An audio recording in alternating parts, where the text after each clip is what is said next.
De los diversos instrumentos del hombre, el más asombroso es, sin duda, el libro. Los demás son extensiones de su cuerpo. El microscopio, el telescopio, son extensiones de su vista. El teléfono es extensión de la voz. Luego tenemos el arado y la espada, extensiones de su brazo. Pero el libro es otra cosa. El libro es una extensión de la memoria y de la imaginación. En César y Cleopatra de Shaw, cuando se habla de la Biblioteca de Alejandría, se dice que es la memoria de la humanidad. Eso es el libro, y es algo más también, la imaginación. Porque, ¿qué es nuestro pasado sino una serie de sueños? ¿Qué diferencia puede haber entre recordar sueños y recordar el pasado? Esa es la función que realiza el libro. Yo he pensado alguna vez escribir una historia del libro, no desde el punto de vista físico. No me interesan los libros físicamente, sobre todo los libros de los bibliófilos, que suelen ser desmesurados, sino las diversas valoraciones que el libro ha recibido.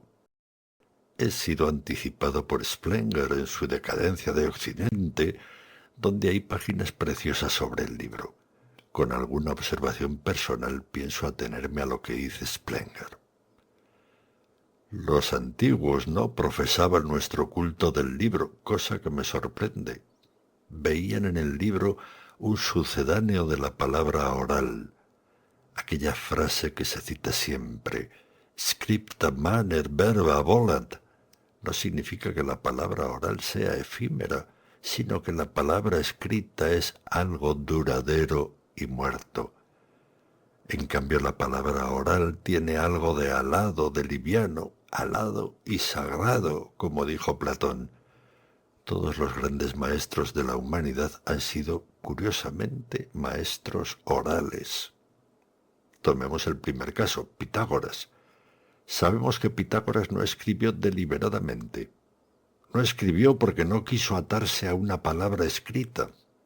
Sintió, sin duda, aquello de que la letra mata y el espíritu vivifica, que vendría después en la Biblia.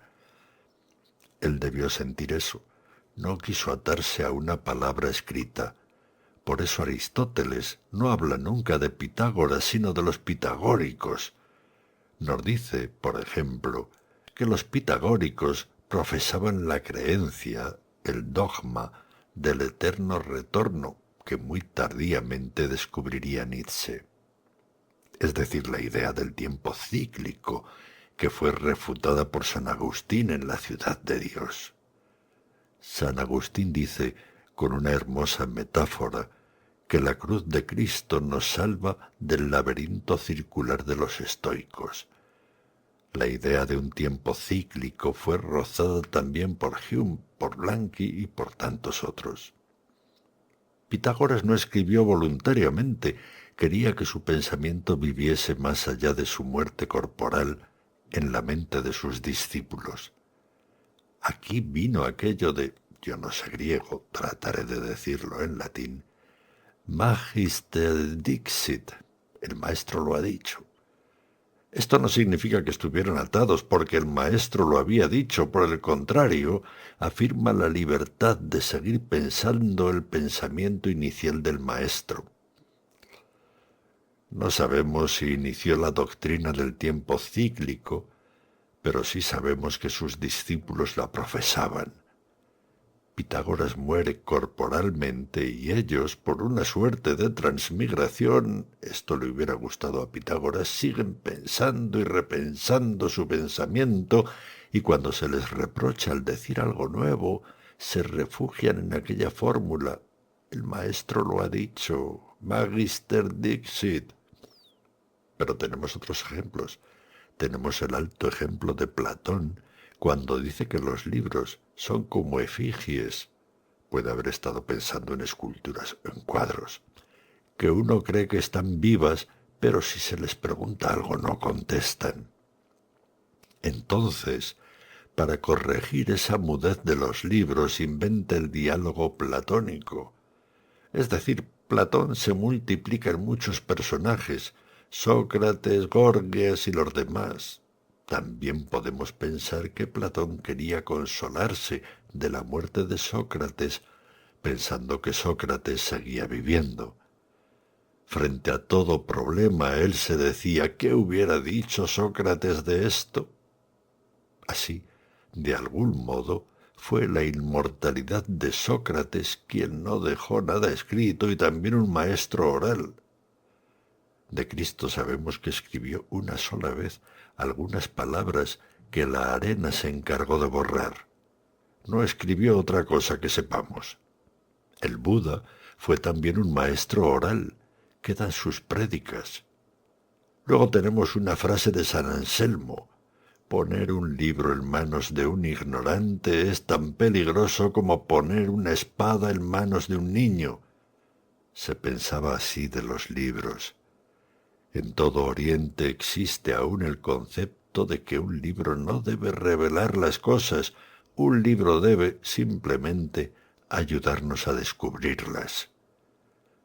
A pesar de mi ignorancia del hebreo, he estudiado algo de la Cábala y he leído las versiones inglesas y alemanas del Zohar, el libro del esplendor, el Sefer Yesira, el libro de las relaciones. Sé que esos libros no están escritos para ser entendidos, están hechos para ser interpretados, son acicates para que el lector siga el pensamiento. La antigüedad clásica no tuvo nuestro respeto del libro, aunque sabemos que Alejandro de Macedonia tenía bajo su almohada la Ilíada y la espada, esas dos armas. Había gran respeto por Homero, pero no se lo consideraba un escritor sagrado en el sentido que hoy le damos a la palabra. No se pensaba que la Ilíada y la Odisea fueran textos sagrados, eran libros respetados, pero también podían ser atacados. Platón pudo desterrar a los poetas de su república sin caer en la sospecha de herejía. De estos testimonios de los antiguos contra el libro, podemos agregar uno muy curioso de Séneca. En una de sus admirables epístolas a Lucilio, hay una dirigida contra un individuo muy vanidoso, de quien dice que tenía una biblioteca de 100 volúmenes. ¿Y quién, se pregunta Séneca, puede tener tiempo para leer 100 volúmenes? Ahora, en cambio, se aprecian las bibliotecas numerosas. En la antigüedad hay algo que nos cuesta entender, que no se parece a nuestro culto del libro. Se ve siempre en el libro a un sucedáneo de la palabra oral, pero luego llega del Oriente un concepto nuevo del todo extraño a la antigüedad clásica, el del libro sagrado. Vamos a tomar dos ejemplos, empezando por el más tardío, los musulmanes. Estos piensan que el Corán es anterior a la creación, anterior a la lengua árabe. Es uno de los atributos de Dios, no una obra de Dios. Es como su misericordia o su justicia. En el Corán se habla en forma asaz misteriosa de la madre del libro. La madre del libro es un ejemplar del Corán escrito en el cielo. Vendría a ser el arquetipo platónico del Corán. Y ese mismo libro, lo dice el Corán, ese libro está escrito en el cielo, que es atributo de Dios y anterior a la creación. Esto lo proclaman los sulems o doctores musulmanes. Luego tenemos otros ejemplos más cercanos a nosotros, la Biblia, o más concretamente la Torá o el Pentateuco. Se considera que esos libros fueron dictados por el Espíritu Santo. Esto es un hecho curioso. La atribución de libros de diversos autores y edades a un solo espíritu. Pero en la Biblia misma se dice que el Espíritu sopla donde quiere. Los hebreos tuvieron la idea de juntar diversas obras literarias de diversas épocas y de formar con ellas un solo libro, cuyo título es Torá, Biblia en griego. Todos estos libros se atribuyen a un solo autor, el Espíritu. A Bernard Shaw Le preguntaron una vez si creía que el Espíritu Santo había escrito la Biblia, y contestó: todo libro que vale la pena de ser releído ha sido escrito por el Espíritu. Es decir, un libro tiene que ir más allá de la intención de su autor. La intención del autor es una pobre cosa humana, falible, pero en el libro tiene que haber más. El Quijote, por ejemplo, es más que una sátira de los libros de caballería, es un texto absoluto en el cual no interviene absolutamente para nada el azar. Pensemos en las consecuencias de esta idea. Por ejemplo, si yo digo: corrientes aguas, puras, cristalinas, árboles que os estáis mirando en ellas, verde prado de fresca sombra lleno. Es evidente que los 3 versos constan de 11 sílabas. Ha sido querido por el autor, es voluntario. Pero ¿qué es eso comparado con una obra escrita por el Espíritu? ¿Qué es eso comparado con el concepto de la divinidad que condesciende a la literatura y dicta un libro? En ese libro nada puede ser casual, todo tiene que estar justificado, tienen que estar justificadas las letras.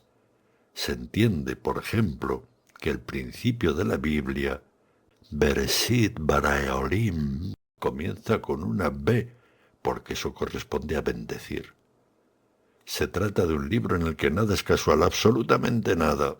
Eso nos lleva a la cábala, nos lleva al estudio de las letras, a un libro sagrado dictado por la divinidad que viene a ser lo contrario de lo que los antiguos pensaban. Estos pensaban en la musa de un modo bastante vago. Canta, musa, la cólera de Aquiles, dice Homero al principio de la Ilíada. Ahí, la musa corresponde a la inspiración. En cambio, si se piensa en el espíritu, se piensa en algo más concreto y más fuerte. Dios que condesciende a la literatura. Dios que escribe un libro. En ese libro nada es casual, ni el número de las letras, ni la cantidad de sílabas de cada versículo, ni el hecho de que podamos hacer juegos de palabras con las letras, de que podamos tomar el valor numérico de las letras. Todo ha sido ya considerado. El segundo gran concepto del libro, repito, es que pueda ser una obra divina. Quizá esté más cerca de lo que nosotros sentimos ahora que de la idea del libro que tenían los antiguos, es decir, un mero sucedáneo de la palabra oral. Luego decae la creencia en un libro sagrado y es reemplazada por otras creencias, por aquella, por ejemplo, de que cada país está representado por un libro. Recordemos que los musulmanes denominan a los israelitas la gente del libro. Recordemos aquella frase de Heinrich Heine sobre aquella nación cuya patria era un libro, la Biblia, los judíos. Tenemos entonces un nuevo concepto, el de que cada país tiene que ser representado por un libro, en todo caso por un autor que puede serlo de muchos libros. Es curioso, no creo que esto haya sido observado hasta ahora, que los países hayan elegido individuos que no se parecen demasiado a ellos. Uno piensa, por ejemplo, que Inglaterra hubiera elegido al doctor Johnson como representante, pero no. Inglaterra ha elegido a Shakespeare, y Shakespeare es, digámoslo así, el menos inglés de los escritores ingleses. Lo típico de Inglaterra es el understatement, es el decir un poco menos de las cosas. En cambio, Shakespeare tendía a la hipérbole en la metáfora y no nos sorprendería nada que Shakespeare hubiera sido italiano o judío, por ejemplo. Otro caso es el de Alemania. Un país admirable, tan fácilmente fanático, elige precisamente a un hombre tolerante que no es fanático y a quien no le importa demasiado el concepto de patria. Elige a Goethe. Alemania está representada por Goethe. En Francia no se ha elegido un autor, pero se tiende a Hugo. Desde luego siento una gran admiración por Hugo, pero Hugo no es típicamente francés. Hugo es extranjero en Francia. Hugo, con esas grandes decoraciones, con esas vastas metáforas, no es típico de Francia. Otro caso aún más curioso es el de España. España podría haber sido representada por Lope, por Calderón, por Quevedo. Pues no. España está representada por Miguel de Cervantes. Cervantes es un hombre contemporáneo de la Inquisición, pero es tolerante. Es un hombre que no tiene ni las virtudes ni los vicios españoles.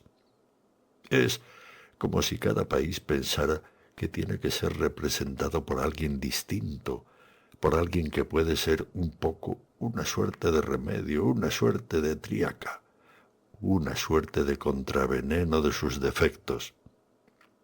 Nosotros hubiéramos podido elegir el Facundo de Sarmiento, que es nuestro libro, pero no.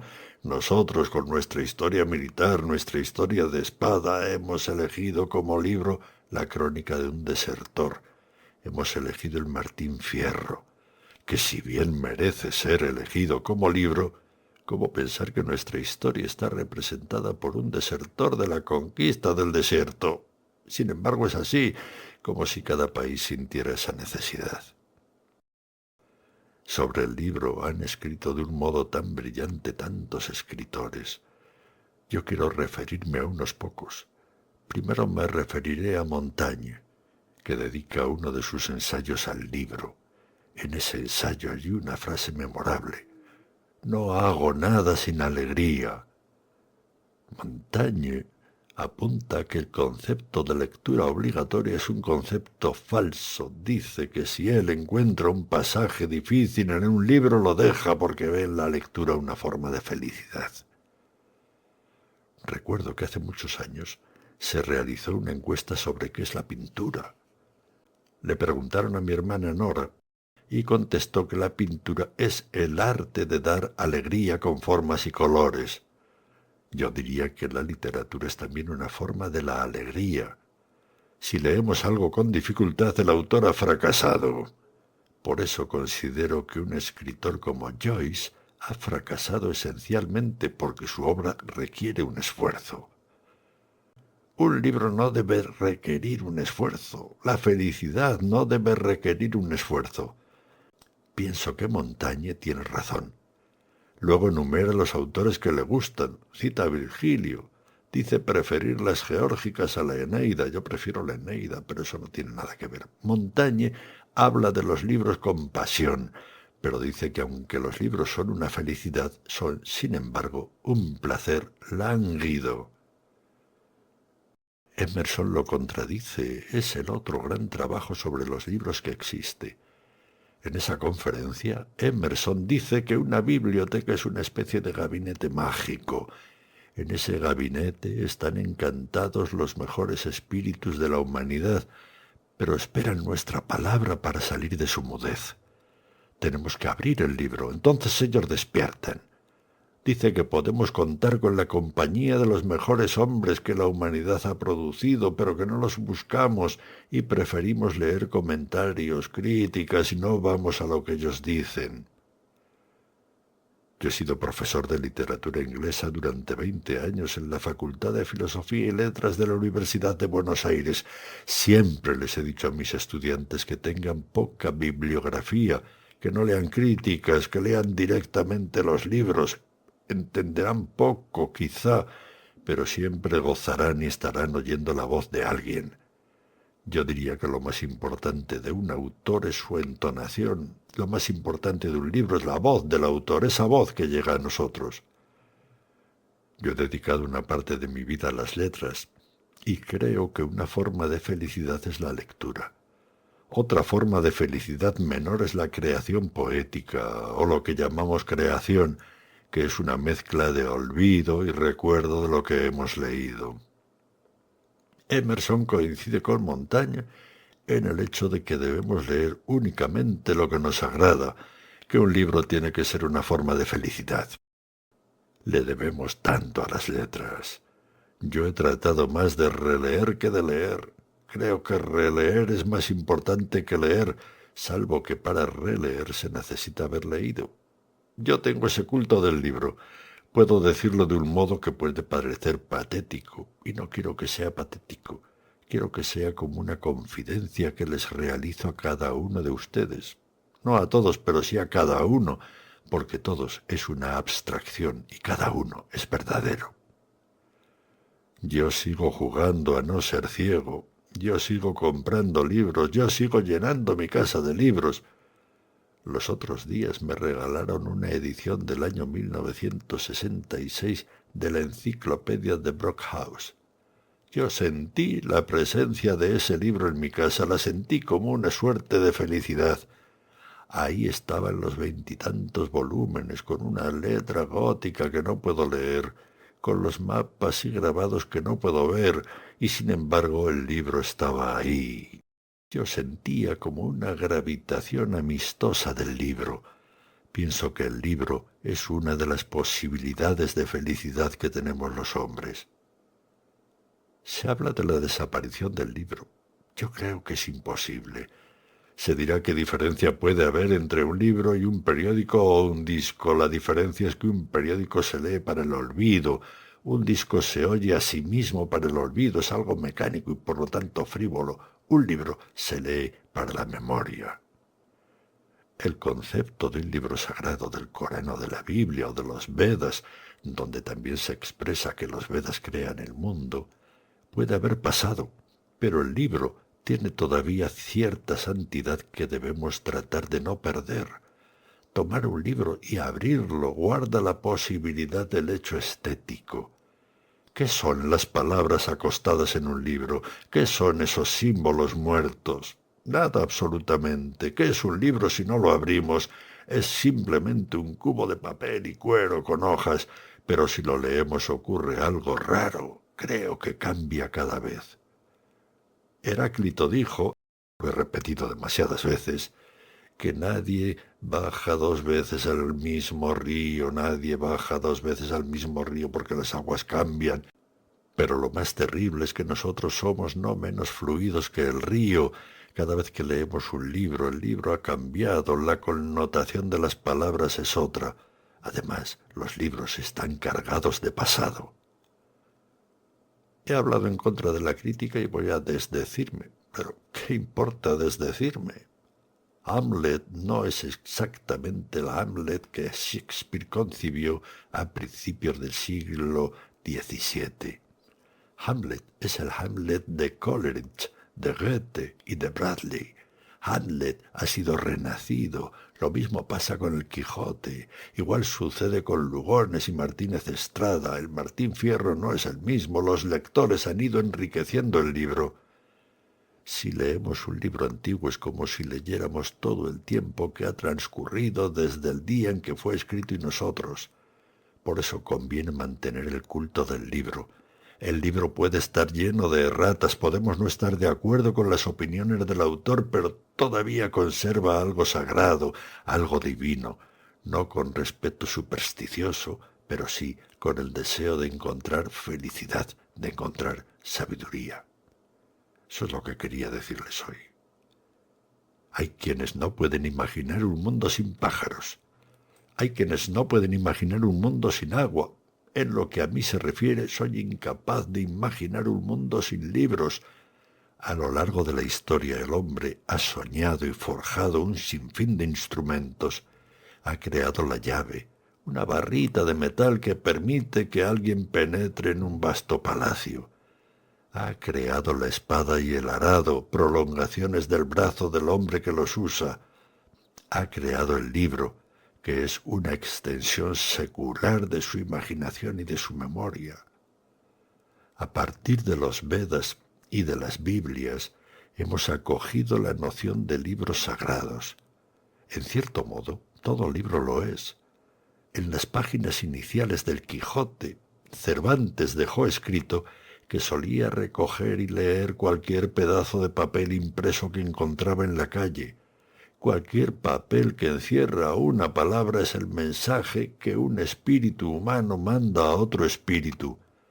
Ahora, como siempre, el inestable y precioso mundo puede perderse. Solo pueden salvarlo los libros, que son la mejor memoria de nuestra especie. Hugo escribió que toda biblioteca es un acto de fe. Emerson, que es un gabinete donde se guardan los mejores pensamientos de los mejores. Carlyle, que la mejor universidad de nuestra época la forma una serie de libros. Al sajón y al escandinavo los maravillaron tanto las letras que les dieron el nombre de runas, es decir, de misterios, de cuchicheos. Pese a mis reiterados viajes, soy un modesto Alonso Quijano que no se ha atrevido a ser Don Quijote y que sigue tejiendo y destejiendo las mismas fábulas antiguas. No sé si hay otra vida. Si hay otra, deseo que me esperen en su recinto los libros que he leído bajo la luna con las mismas cubiertas y las mismas ilustraciones, quizá con las mismas erratas, y los que me depara aún el futuro. De los diversos géneros literarios, el catálogo y la enciclopedia son los que más me placen. No adolecen, por cierto, de vanidad. Son anónimos como las catedrales de piedra y como los generosos jardines.